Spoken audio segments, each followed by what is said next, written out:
영화를 통해 함께 공감하는 시간. 혼자 가는 카페에 오신 걸 환영합니다.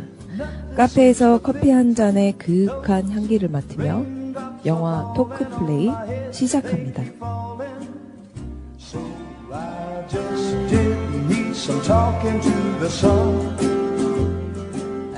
안녕하세요. 혼자 가는 카페 진행자 해피빈.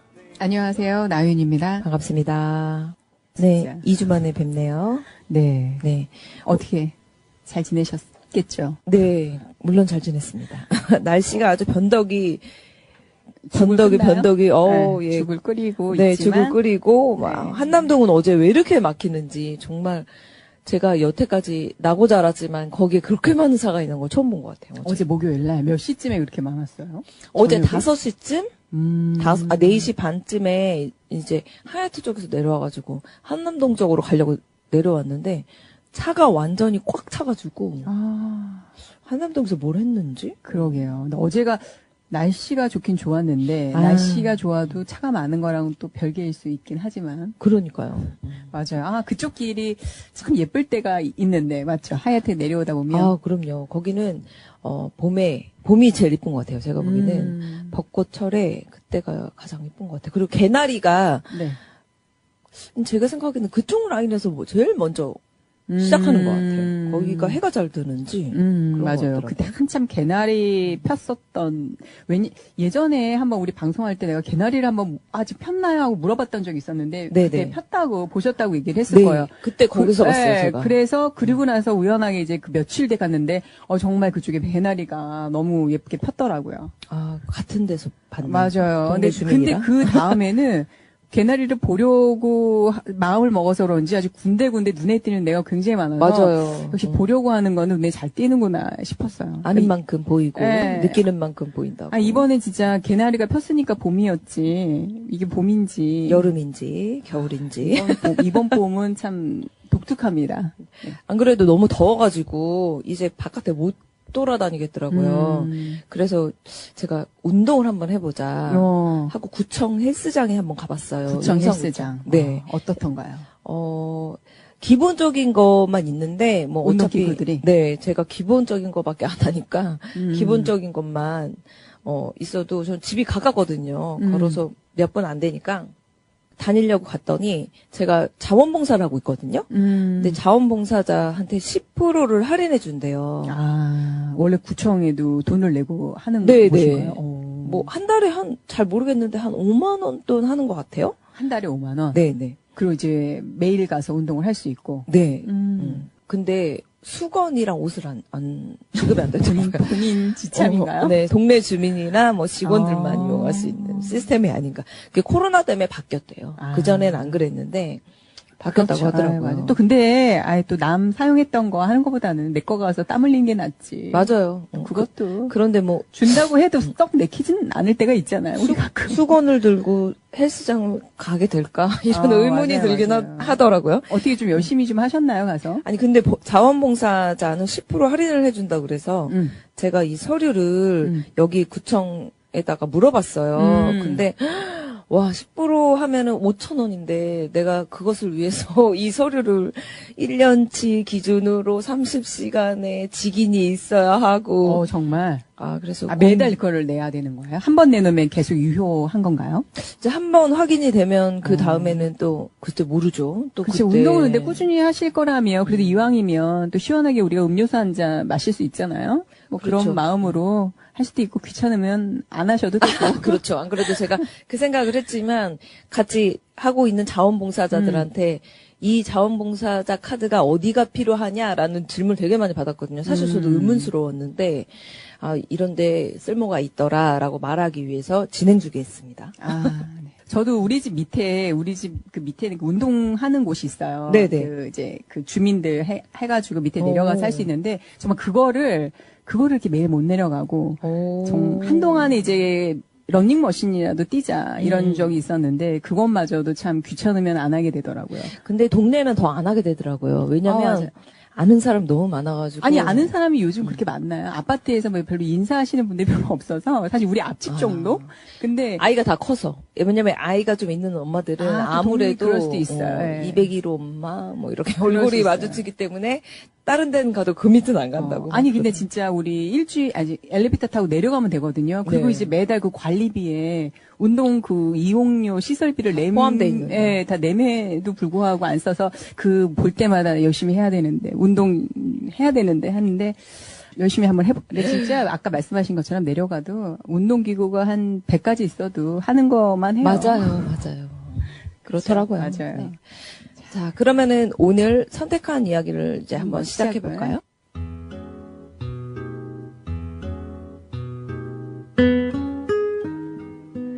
오늘 함께할 영화는 패스트 라이브즈입니다. 한국 영화더라고요. 저는 이게 한국 영화인지 몰랐어요. 네, 한국 영화예요. 자막을 봐야 돼서 큰 텔레비전에서 준비를 하고 있는데 한국말에 나와서 깜짝 놀랐어요. 반가우셨겠다. 정말 반가웠죠. 근데 여기까지 내가 왜 왔을까? 막 이러면서. 아.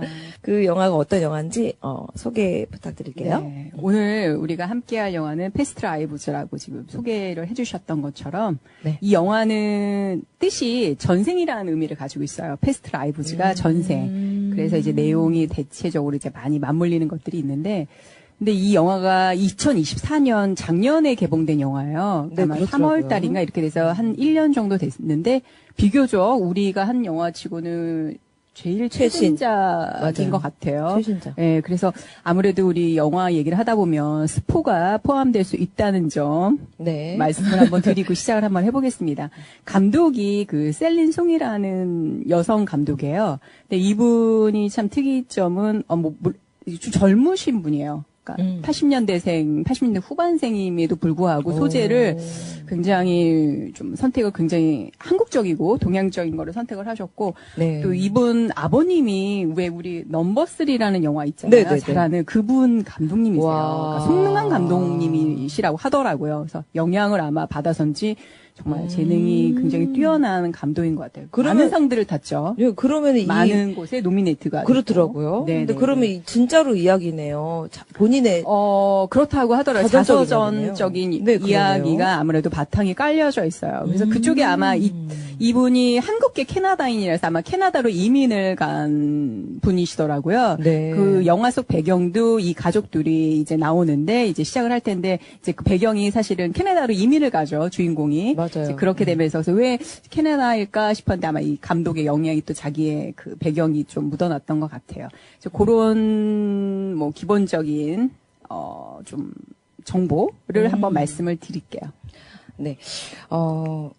그러면 소개 네, 어떠셨어요? 네. 저는 이 영화를 네. 사실 저한테는 좀 어느 부분에서 어떤 거를 느껴야 되나 한참 생각을 했어요. 오늘 아침까지. 우리 너무 막 느끼려고 보지 말고요. 그러니까요. 그냥 보고서 재밌고. 제가 그 그러면 생각을 될것 했어요. 같아요. 뭐 네. 그래서 나유님이 그런 소리를 똑같이 하겠구나. 질문을 하고 그러면 가슴을 열고 한번 생각을 해보자. 네. 그냥 본인한테.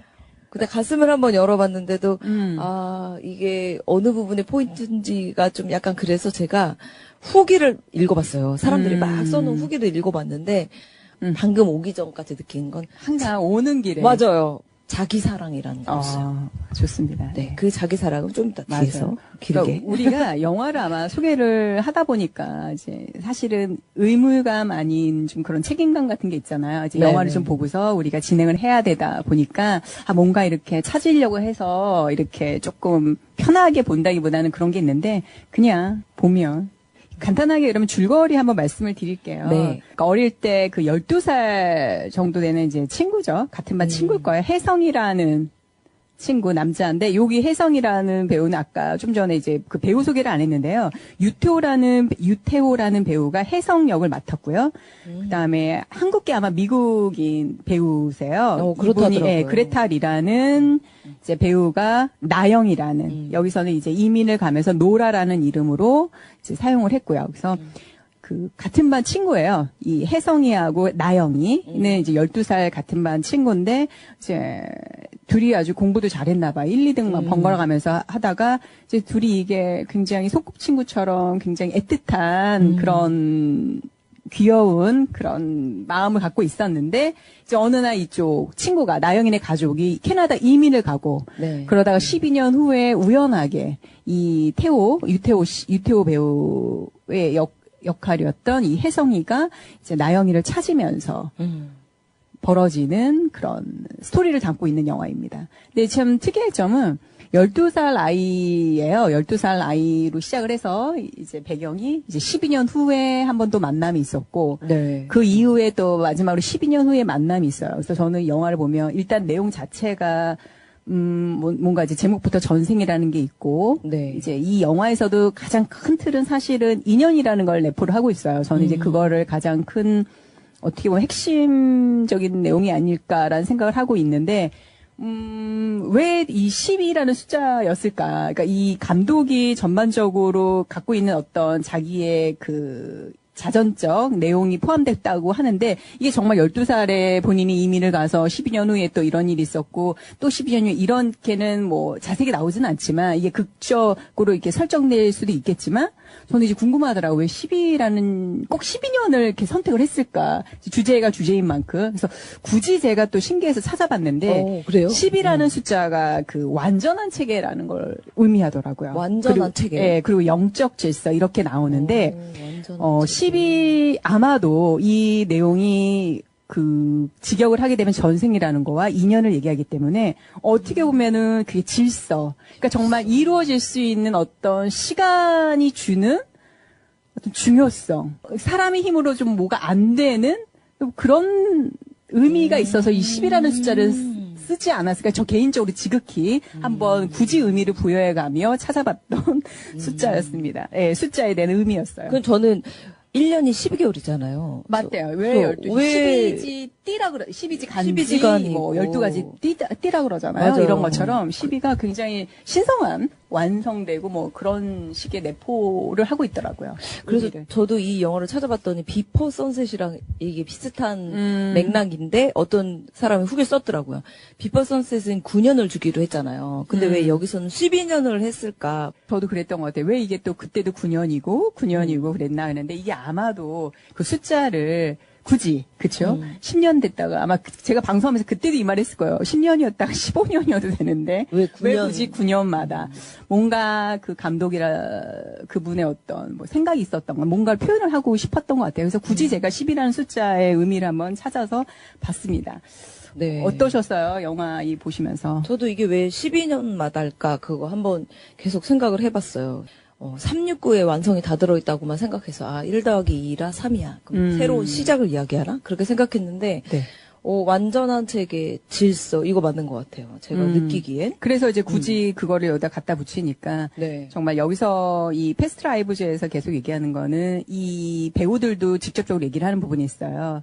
대놓고 인연에 대해서 감독도 마찬가지고 인연에 대해서 얘기를 하고 싶었다라고 그 주제를 얘기를 했었거든요. 그렇기 때문에 정말 이거는 인연이라는 게 우리가 억지로 할 수는 없는 부분이잖아요. 내가 그렇죠. 나윤님은 인연을 믿으세요? 그리고 전생을 믿으세요? 전생까지는 모르겠으나 인연이라든가 어떤 그런 부분을 무시는 할 수는 없을 것 같아요.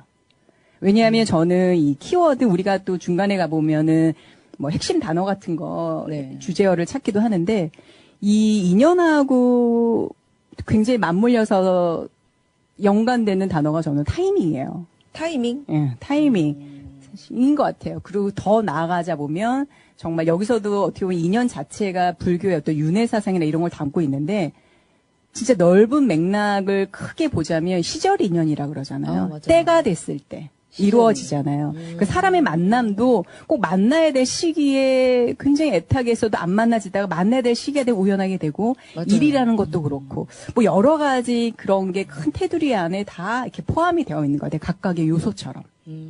오늘은 이 내용을 가져 보니까 뭐 그전 했던 것처럼 순차적으로 뭐 이렇게 한다기보다는 이게 이렇게 조금 뭉퉁그려서 얘기를 해도 충분히 이렇게 앞뒤가 그런 것 같아요. 예, 한 건 이거는 사실 그 사람들이 만나서 모래의 어떤 스토리를 얘기를 하고 줄거리의 어떤 포커스라기보다는 그 영화가 주는 메시지, 뭐 그 영화를에서 뭐 감독이 하고 싶었던 얘기라든가 이런 내용들. 왜냐면 그 사람들의 어떤 대화 속 만남이 이런 것들이 보면서 우리가 영화가 딱 끝났을 때 느낌이 역시 인연인가에 부다라고 이렇게 울림이 있는 거는 딱 한 단어가 그거거든요. 그렇기 때문에 이제 저희가 이제 뭐 처음부터 이렇게 본격적인 예, 얘기를 하게 된 것 같아요. 왜냐면 내용이 좀 되게 버라이어티하지 않기 때문에 큰 네네. 설명이 필요하다기보다 그쵸, 예. 그 중간중간 대화할 때 서로의 그 얼굴 표정이랑 맞아요. 그 같이 자랐지만 완전히 다른 문화권에서 살았잖아요. 맞아요. 근데 그 예. 대하는 방식 뭐 그런 것들을 봤을 때 크게 줄거리보다는 그 느낌?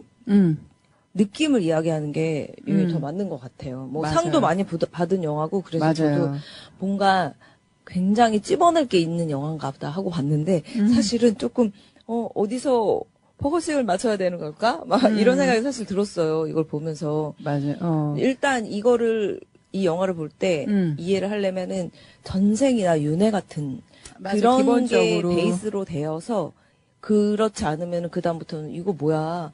웬 형이 상하게 끝판왕에 하고 누가 별점 엄청 조금 줬더라고요. 그래서 그걸 믿지 않는 사람한테는 뭐 말도 안 되는 소리잖아요. 일단 시작부터가. 네. 그렇더라고요. 근데 맞아요. 전 전생 윤회 인연 다 있다고 생각해요. 맞아요. 인연도 있죠. 운명도 인연도 다 있고. 있다고 저는 그럼요, 생각하니까. 있어요. 근데 물론 이제 그게 꼭 그렇기 때문에 어차피 주어진 인생이니까 내가 아무것도 안 해. 이거는 아니지만 그럼요. 거기서 이제 자기가 그런 상태에서도 내가 어떤 갈래로 갈지는 그건 본인 선택이거든요. 기본적인 틀은 정해져 있을 수 있지만 또 그 틀 안에서도 내가 충분히 바뀔 수도 있고 내 선택이 네. 어떻게 변할지는 모르는 거니까. 노라가 계속 이야기하잖아요. 현재를 계속 이야기하잖아요. 그 어렸을 때 네가 생각하는 그 어린아이에는 지금 없어. 그런데 있었어. 이렇게 나오잖아요.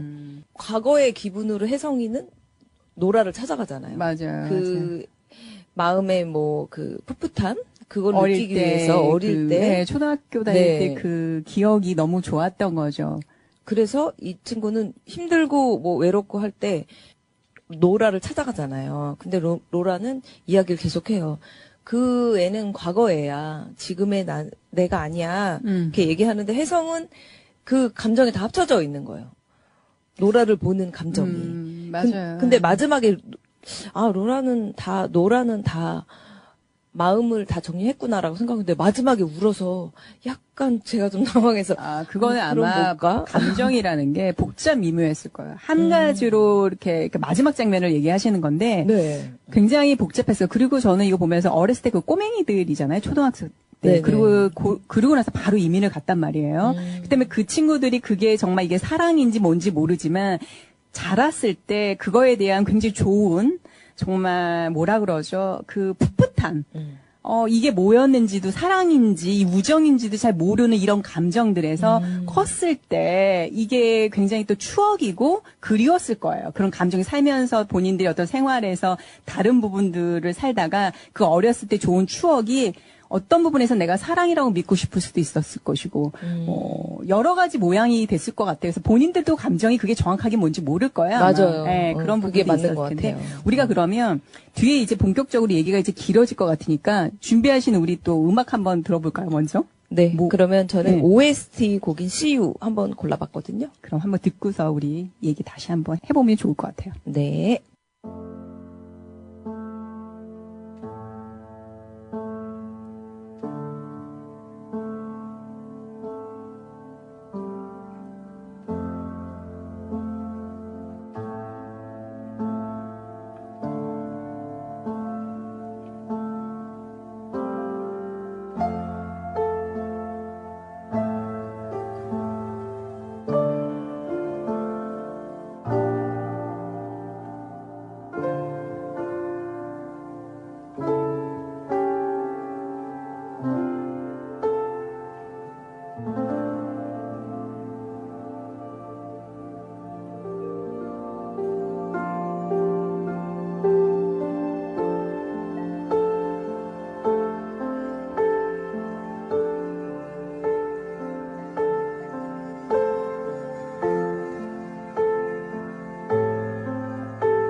지금 여러분은 마을 라디오 용산 FM 혼자 가는 카페를 듣고 있습니다.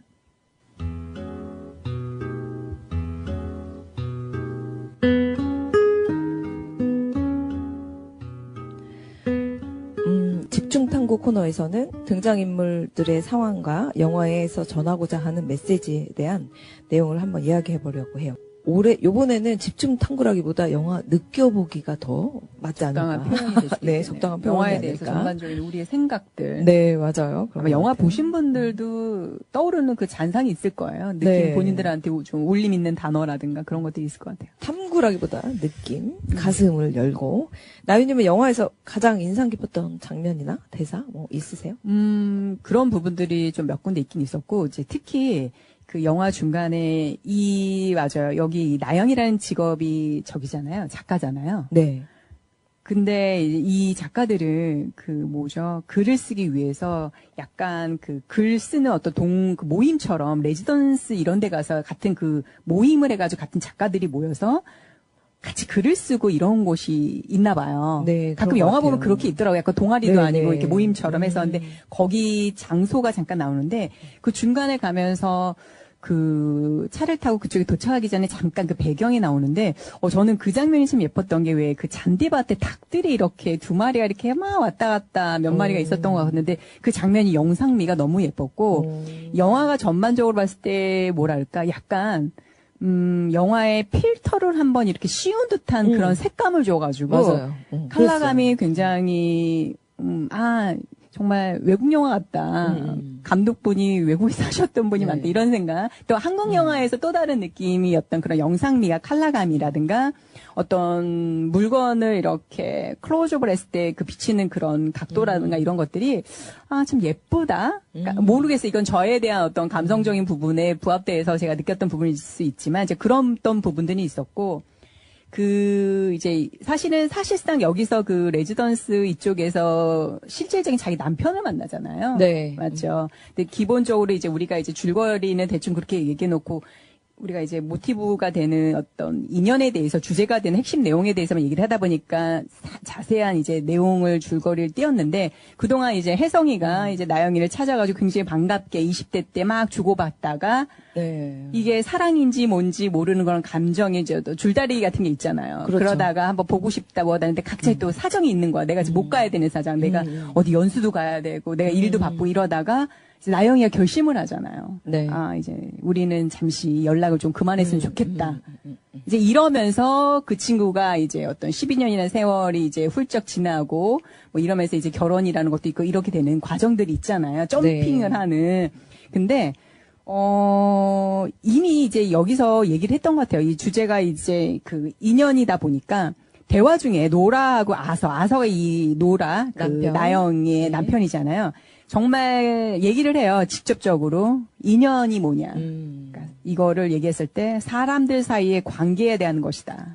얘기를 하거든요. 그러니까 불교의 어떤 윤회 사상이라고 이제 본인들이 얘기하면서 정말 본인들 그 배우들 주인공들 입에서 네. 이제 얘기를 이렇게 하는 장면이 있거든요. 그러면서 그런 부분들에 대해서 직접적으로 얘기를 한 것 같아요. 그러면서 이 얘기는 정말 어떤 만남에 대해서 얘기를 계속 하고 있구나. 이런 생각을 좀 했었던 것 같아요. 뭐 인상 깊었던 부분 있으셨나요? 다음 게 생각이 안 나서. 저는 이 영화 보면서, 자꾸 12년마다 다시 만나게 된 이유는, 그리고 마지막에는 진짜 서로 마음을 놓은 이유는 말인 것 같아요. 처음에 이민을 갈 때도, 그러면 너 한국에 안 와? 하고 뭐, 그런 식으로 해서 그냥 어영부영 애들이니까. 그래서 2년이 이렇게 일단락이 됐어요. 근데 또 12년 후에 서로 이제 한참 바쁘게 뭔가 할 때 연락이 됐잖아요. 근데 또 그렇게 연락이 됐다가 또 흐지부지 하면서 마지막 말은 그럼 우리 잠깐 연락을 안 했으면 좋겠어. 이런 식으로 또 해서 또 12년이 흐르잖아요.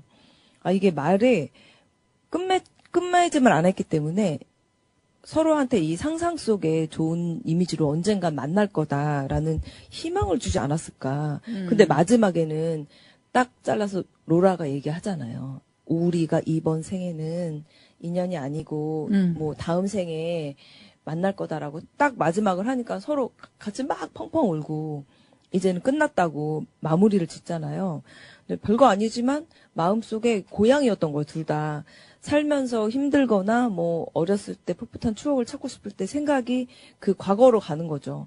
근데 거기서 편안함을 얻었고 찾았고 언젠가는 내가 또 만날 수 있을 거야라고 생각했는데 이제는 끝났기 때문에 울었나? 마지막에 저는 노라가 우는 게 약간 좀 마지막 장면에 남편한테 안기면서 막 펑펑 울잖아요. 왜냐면 네네. 되게 계속 이성적으로 나오는데 마지막에 얘기를 하고 나서 우는 저 감정은 뭘까? 그런 생각이 들더라고요. 아까 전에도 말씀드렸지만 사실 이 감정이 지금 전반적인 내용은 뭐 인연이다 이런 부분을 얘기를 하고 있지만 어쩌면 그 어린 친구들이 그 감정에 대해서 정확하게 몰랐을 거예요. 근데 아마 그렇겠죠. 믿고 싶을 수도 있고 그렇기 때문에 이 감정이 본인들이 그 어릴 때 그 감정이기 때문에 만약에 성인이 돼서 만나서 애틋하다 그러면 또 다른 결과가 있었을 텐데 어릴 때 그 추억을 가지고 어떤 부분에서는 본인들한테도 약간의 뭐 미화라는 표현보다는 동심. 정말 그러게 바라는 어떤 희망적으로 내가 그 감정이 그랬으면 좋겠다라는 바람일 수도 있거든요. 그렇게 되고 있고 여기서 보면은 사실은 그 기억에 남았던 그 대사 중에 그 뭐죠? 기억에 남았다기보다는 이게 이제 결말이 이렇게 될 수밖에 없었던 게 그 노라가 나영이가 화상 통화를 하잖아요. 네. 그 컴퓨터로 그 친구한테 얘기를 해요. 이제 내가 잠깐 연락을 끊겠다. 그러면서 이제 서로한테 이제 연락을 안 하면서 이제 각자의 생활로 되면서 이제 이렇게 이제 결국은 남남이 돼서 이렇게 됐는데 저는 이 장면에서 생각났던 게 있어요. 보면 제가 읽었던 책 중이었는데 이 장면을 보면서 문득 그게 있어요. 그 실존주의 철학자가 있거든요. 사르트르라고. 사르트르. 네. 이 사람이 했던 말이 굉장히 유명한 말이 있어요. 그 인생은 B와 D 사이의 C다. 와, B와 D 사이의 C다. 너무나 쉽게 유추할 수 있는데 뭐 B는 뭘까요? 벌스. 태어나서 죽음과 사이의 C는 선택이다. 초이스. 그래서 왜냐하면 이것도 나영이가 그 혜성이한테 그 말을 안 했다면 내가 연락을 잠깐 우리는 안 하면 좋겠어 라고 말을 안 했다면 혜성이가 또 그 말을 했다 그래서 정말 연락을 안 하지 않고 내가 또 연락을 했더라면 그 친구들의 어떤 두 사람의 결말은 또 다른 결말을 할 수도 있어요. 물론 인연이라는 것도 있지만 그래서 제가 말하고 싶은 거는 여기서 그 사람이 했던 것처럼 결국은 어떻게 보면 사람이라는 게 이 돌아가는 어떤 뭐 크게 봤을 때 쉽게 말해서 시스템 이런 쪽으로 봤다 하더라도 많은 인연도 있고 많은 여러 가지 어떤 우연과 이런 운명이라는 것도 있지만 나를 만드는 것, 나의 현재를 만들고 나를 지금 이루는 거는 내가 사람에서 하는 무수한 선택인 거예요. 선택. 이 선택을 만약에 나영이가 그 말을 안 했고 했으면 아마 이 친구 둘은 어쩌면 조금 기다려서 시간이 돼서 이 친구하고 둘이 결혼도 할 수도 있는 거고 물론 그 결말이 나중에 살다가 뭔가 안 맞아서 헤어지거나 그거는 차후의 문제고요. 근데 결론은 이 친구가 이런 선택을 했고 혜성이라는 친구도 그런 선택을 내가 받아들인다는 선택을 해서 안 했기 때문에 각자의 삶을 살았던 거거든요. 네. 그러니까 그래서 저는 참 이 말이라는 게 생각이 있어서 뭔가 이렇게 인생은 정해진 게 아니라고 얘기를 해요. 이 철학자도. 네, 네. 그냥 내가 이 태어나면서부터 죽을 때까지 무수한 어떤 선택 속에 내가 만들어지는 거지. 내가 어떤 정해진 틀에 내가 이렇게 만들어진 거에만 가는 게 아니라 그죠? 내가 네. 어떻게 살 것인가? 내가 어떻게 살고 싶은 것인가? 뭘 선택을 하고 싶으신가에 본인의 어떤 그 선택의 결과에 따라서 내가 현재 오늘 지금 나를 이룬다. 이런 뜻으로 얘기를 했기 때문에 이 사람들도 영화 전반적인 맥락은 인연이지만은 결국은 거기에는 본인들의 선택이 있었기 때문에 또 이런 인연이 이런 만남이 있다고 생각이 되는 것 같아요. 제가 어떤 책에서 읽었는데 책 기억이 잘 안 나는데 이 운명이 있다. 그러면 선택은 무슨 의미가 있냐 이런 내용이었어요. 근데 그 선택을 하기까지는 그 운명이 영향을 준대요. 그래서 그 운명을 바꾸기 위해선 제가 자유의지랑 그 사주팔자에 대해서 한번 이제 글을 쓴 적이 있어요. 제가 막 글을 쓰면서 생각을 해봤어요. 그러면은 자유의지가 왜 필요하냐? 응? 사주팔자가 있으면 그대로 흐르는 건데. 근데 그 사주팔자가 그 선택을 너무 쉽게 할 수 있게끔 하는 게 사주팔자래요. 그래서 내 운명을 바꾸려면 생각을 바꾸고 선택을 바꾸면 다른 운명이 나온다고 하더라고요. 맞아요. 그렇기 때문에 그것 또한 내가 그렇게 하고자 하는 어떤 본인의 어떤 의지나 선택이 있어야 되는 거잖아요. 네, 근데 그러면 내가 운명대로 안 가려면 편한 선택은 아닐 거다라는 거죠. 좀 약간 부자연스러운 걸 느낄 왜냐하면 수도 있고. 익숙한 거에 살아면 편안함이 길들여져 있으니까 맞아요. 다른 삶을 살려면 또 다른 선택은 나한테 그건 되게 불편한 상황이 되는 거예요. 그래서 도전적이어야 되고. 그래서 이 나영이는 이제 이민을 가게 되잖아요. 그러면 거기서 만약 혼자 얼마나 힘들었겠어요. 근데 그리고 나서 미국으로 또 이민을 가잖아요. 그래서 능동적인 이주민보다 수동적인 정착민들이 늘 불안하다. 맞는 것 같아요. 왜냐면 이동을 하면서 살았고 다른 문화를 이제 나영이는 다니면서 살았는데 혜성이는 지금 생각이 아직도 대한민국의 장남이잖아요. 로라랑 혜성이랑은 내가 보기에는 이미 너무나 길이 멀지 않았을까. 어렸을 때 같이 있었지만 지금은 너무 많은 다른 세상에 사는 게 아닐까. 그것도 생각이 그들만의 들더라고요. 또 운명, 네. 운명. 이거 지금 말씀하셨던 것처럼 마지막에 그런 대사를 해요. 마지막 장면에서 그 카페 이런 데서 셋이서 노라와 그 나영이와 남편하고 뭐죠 유태호 배우가 했던 혜성이가 얘기하면서 마지막에 진짜 꼭 끝맺음을 하잖아요. 좀 전에 얘기하셨던 것처럼 네. 이번 생은 너랑 나랑은 그냥 이런 만남이 우리의 인연이다, 운명이다라고 해서 꼭 이렇게 영화를 그 정리를 해준 듯한 대사를 하면서. 맞아요.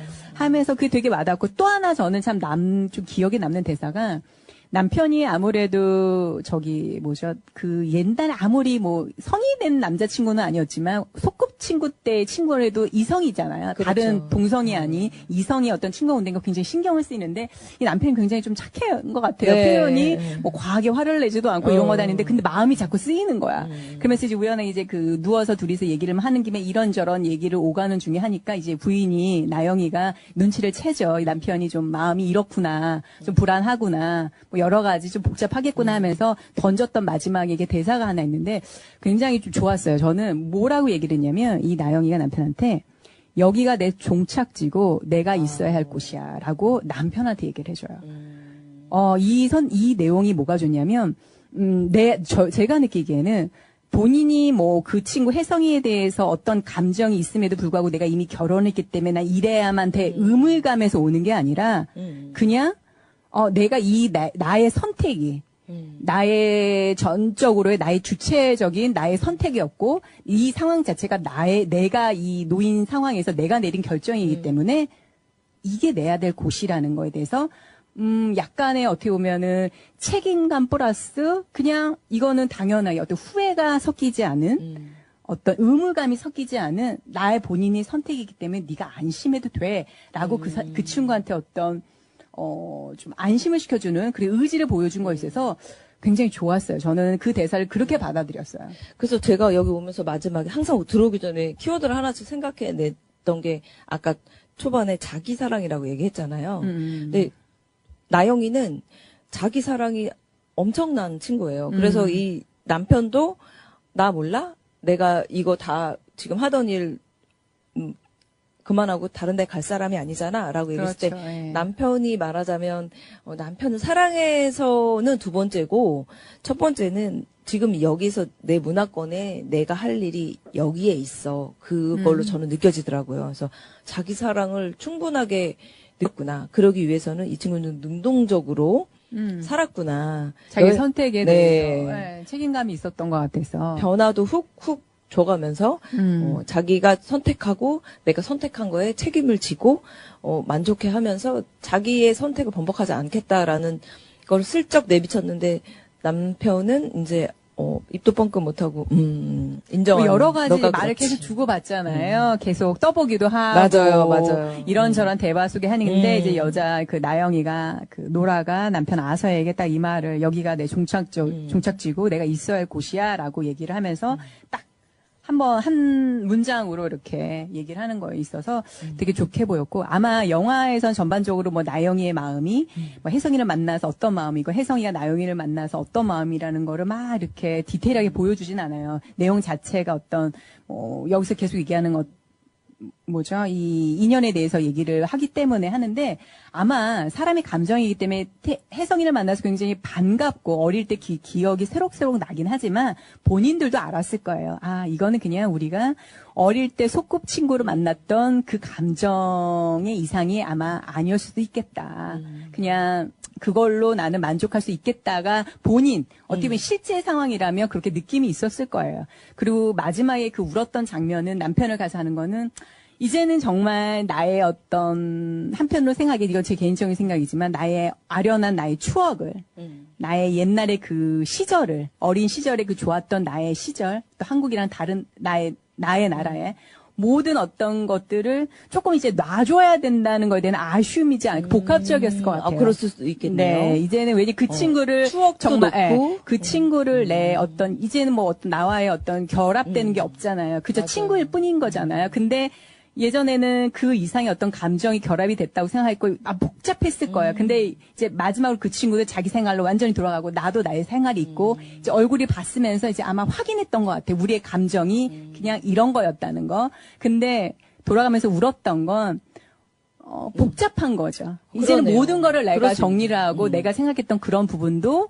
사실과 아닌가, 어떤 그런 혼란함 같은 거를 내가 인정을 해야 되는 거고, 이제 내가 조금 잡고 있었던, 기대했던, 그러길 바랬던 감정들을 이제 놔줘야 되는 아쉬움, 서운함, 뭐 그런 게 있어서 아마 노라가 울지 않았을까. 그럴 수 있겠네요. 네, 그런 생각을 한번 해봤어요. 과거의 추억도 같이, 고향에 대한 그리움도 같이 네, 그 친구를 보내면서. 네, 기억이 나는 건 그 친구가 한국에 거의 다일 수 있으니까. 맞아요. 왜냐면 이제 그 친구가 잠깐 이제 여러 가지 맞아요. 이유는 뭐 비즈니스 한 거죠. 출장 뭐였지만 이제 그 친구를 보러 온 거잖아요. 노라를 보기 위해서 뉴욕으로 왔잖아요. 그래서 그 친구 혜성이가 이제 일정을 다 하고 한국으로 돌아가는 이제 가기 위해서 공항으로 가기 위한 이제 택시를 타면서 이제 배웅을 하면서 마지막 장면에 그랬던 거는 노라는 이제 모든 거를 한나의 감정이 아니라 그 복잡 미묘한 그런 감정들을 좀 아쉬움을 나의 추억을 나의 어린 시절을 이제는 내가 좀 놔주는 이제는 그런 자기 생활에 편안하게. 더 집중을 해야 맞아요. 한다는 맞아요. 그런 마음이 들어서 또 그랬을 것 같아요. 현재로 오겠다. 그런 내용일 수 있겠네요. 뭐 그랬던 것 같아요. 근데 그럼- 뭐 영화 자체가 그래서 저는 이제 뭐 아까 전에도 말씀드렸지만 여기서도 뭐 2년인데 그 2년에는 사람이 이 친구들도 타이밍인 것 같아요. 이 친구가 계속 한국에서 오래 살았다면 뭐 그리고 더 큰 틀 안에는 시절 인연 때가 됐을 때. 시절 인연. 예, 시절 인연이라 그러잖아요. 사람이라는 게 본인이 어떤 거 뭘 이루고 싶어도 기본적으로 내가 해야 될 부분이나 이런 것 노력들이 있지만 그게 일로서 어떤 나한테 성과로서 나한테 결과적으로 왔을 때는 시기적으로 뭔가 맞아야 내가 손에 쥘 수 있다고들 하잖아요. 근데 그게 굉장히 어쩔 때는 이게 뭐야 그러면은 뭐 내가 할 게 없어? 라고도 할 수 있지만 또 다른 한편으로 본다면 오히려 그럼으로 인해서 내 마음이 편해질 수 있어요. 내가 할 일은 최선을 다하되 그 이후의 일은 그 이후의 일까지 내가 신경을 쓰면 나는 얼마나 힘들겠어요. 그러니까요. 피곤하고. 그거는 이제 내 몫은 아닌 거예요. 맞아요. 내가 할 도리는 내가 할 수 있는 건 사람으로서 할 수 있는 어떤 나의 노력은 여기까지 최선을 다한다면 그냥 그걸로 이제 우리는 끝나고 그냥 마음을 놓으면 되는 거예요. 맞아요. 제가 이제 저도 키워드를 오면서 자기 사랑으로 바꾼 이유가 혜성이는 지금 미래에 가 있어요. 자기가 장남이고, 뭐 해서 돈도 많이 벌어야 되고, 결혼을 그래야 할 수 있고, 막 이미 미래에 가 있어요. 현재에 내가 없는 거예요.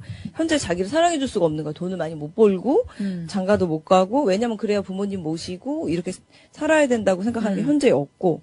근데 또, 노라는 완전히 현재에 있어요. 혜성이가 너 그럼 싸워? 남편하고? 했더니, 노라가 이렇게 얘기하잖아요. 한 항아리에다가 나무를 2개를 심으려고 하는데 당연히 싸우지, 힘들지 이렇게 얘기하잖아요. 근데 혜성이는 한 항아리에다가 나무를 한 6그루쯤 심으려고 하는 거예요. 본인들과 본인들의 부모님까지. 그래서 이게 자기 사랑이 필요하구나. 벌써 부모님부터 걱정을 하고 있는 그 친구는 머릿속이 얼마나 복잡할까.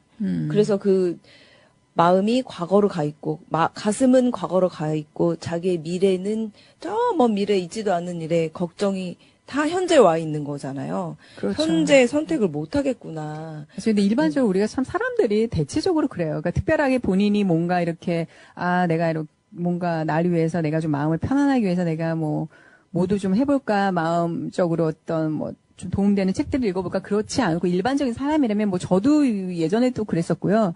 그게 미래에 갈 수밖에 없어요. 그게 현실이거든요. 왜냐면 내가 오늘을 살고 있지만 왜냐면 이 오늘을 사는 이유는 내가 저기 있는 저 미래에 내가 뭔가를 하기 위해서 사는 어떤 과정인데 그 과정이 이게 정말 힘든 어떤 나한테 일련의 하나의 그 숙제처럼 느낄 때가 많을 때가 있었거든요. 근데 아마 이 친구는 그냥 전형적인 우리가 일반적인 사람들이 살아가는 사람들의 어떤 대변일 수도 있어요. 이럴 수도 있거든요. 그러니까요. 예. 일반적인 게 예. 그게 가슴이 아프더라고요. 그래서 그 우리의 나이가 일반적인 얘기하잖아요. 몇 번 얘기하는데 so Korean이라고 얘기하잖아요. 맞아요. 그렇죠. So 너무 Korean. 한국적이야라고 얘기하는데 아마 이거는 한국 사람뿐만 아니라 뭐 미국 사람도 마찬가지일 거고요. 어느 사람도 마찬가지고 이 현재 우리가 살고 있는 그냥 생명체로서 살고 있을 때 뭐 더 나은 걸 하기 위해서는 미래를 생각은 안 할 수는 없죠. 근데 이제 그거에 얼마나 거기에 다 모든 게 다 팔려서 내가 이 현재 머무르고 있는 이 순간에 내가 느낄 수 있는 감정들을 못 느끼면 그건 행복이 아니라고 이제 그래서 왜 마음 공부도 하고 명상도 맞아요. 하고 이제 자꾸 내 안에 뭔가를 찾아라, 뭔가 편안함을 찾아라 그러기 위해서 자꾸 일러주는 그런 말들이죠. 원래는 다 그게 그렇게 다 사람들이 살고 있으니까. 맞아요. 네. 현재를 찾아가고 싶으신 분들 영화 패스트 라이브즈 추천드리겠습니다. 뭐 영화가 비교적 최근 영화기도 했지만 잔잔하게 뭐 별 맞아요. 내용은 없지만 보면서 이렇게 한번 생각해 볼 수 있는 거? 그러니까 내 주변에 나하고 같이 있는 사람들이, 이게 굉장히 소중한 만남이구나. 이 가족으로 만났다는 것도 굉장히 인연이고요. 부부로 만나는 것도 인연인 거고, 자식과 부모로 만나는 것도 인연. 오늘 우리가 이렇게 방송을 하고 있는 해피비님하고 나하고 만난 것도 인연. 우리 인연이죠. 그러니까 이런 소중한 것들을 생각하다 보면, 나의 이게 접해 있는 사람들이, 이게 이렇게 쉽게 만날 수 있는 사람이 아니구나. 네, 그러면 다 내가 인연이죠. 조금 더 맞아요. 친절해 줄 수 있는 것 같아요. 감사합니다. 저한테 친절하게 해주실 거죠? 네. 아무튼 오늘은 그냥 저희가 이렇게 편안하게 영화에서 주는 메시지, 뭐 인연에 대해서 이렇게 한번 좀 편안하게, 저희는 편안하게 얘기를 했는데 또 들으시는 분들도 편안하게 들으셨는지는 잘 모르겠으나 좀 그렇게 편하게 들으셨으면 좋을 것 같습니다.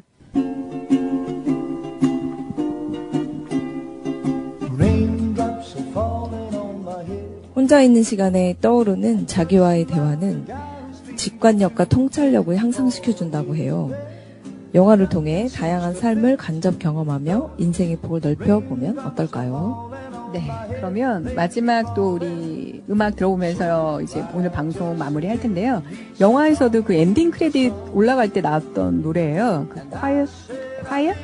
아이즈라고 그래서 마지막에 또 올라갔던 노래이기 때문에 우리도 영화 마무리하고 방송도 마무리할 때 이 노래 들으면서 인사드리겠습니다. 네. 오늘도 들어주셔서 감사합니다. 네, 남은 시간도 즐겁게 보내세요. 감사합니다. 감사합니다. The blues they send to meet me won't defeat me. It won't